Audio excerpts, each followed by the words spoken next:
what do I get from Job's story? 2 opportunities for thanks. We have 2 opportunities for thanks. We thank God when times are good. We thank God when times are good, when we're not suffering. I notice when I'm sick, I can't wait to be over the sickness just to feel normal again.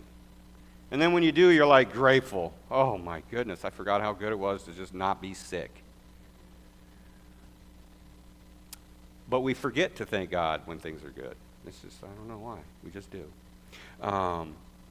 God looked down at his creation and said, it is good.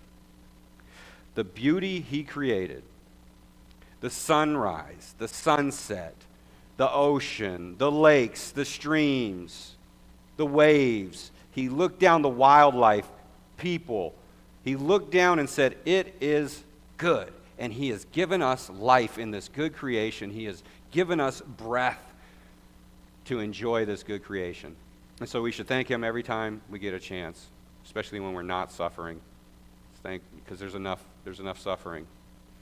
So we thank him when things are good. But here's the other one. We also thank God when they're not good. When we actually are suffering.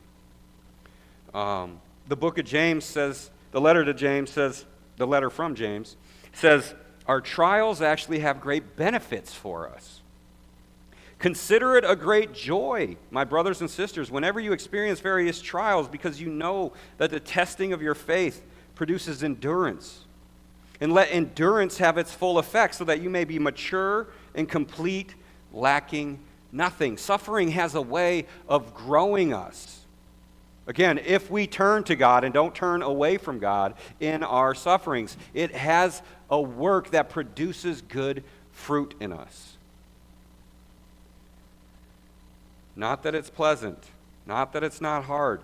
It is hard, but like my wife always tells our boys, hard is not bad. Hard does not mean bad.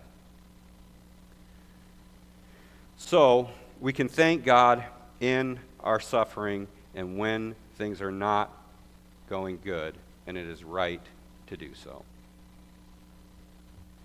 So the question is where is God in our suffering? And it's safe to say he's right there in it. His silence is not his absence.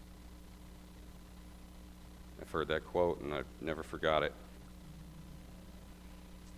I'll just add that Job came out of the testing saying this, I had heard reports of you, but now my eyes have seen you.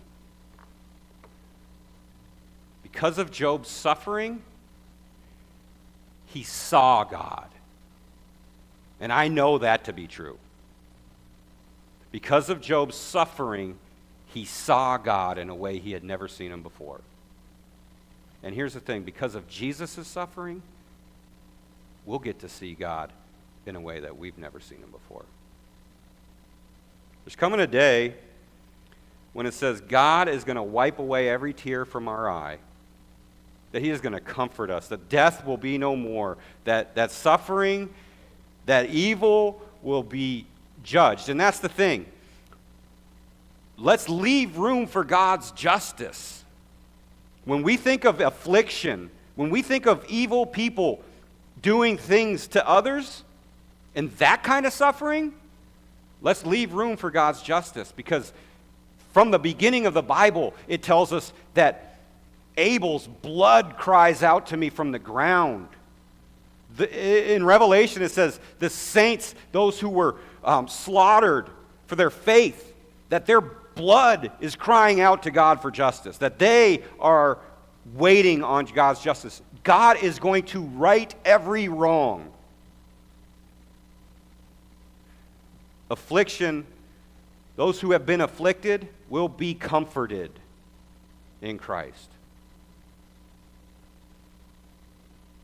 And on that day, the day we're all waiting for, he's going to wipe away every tear from our eyes. What a beautiful day that will be.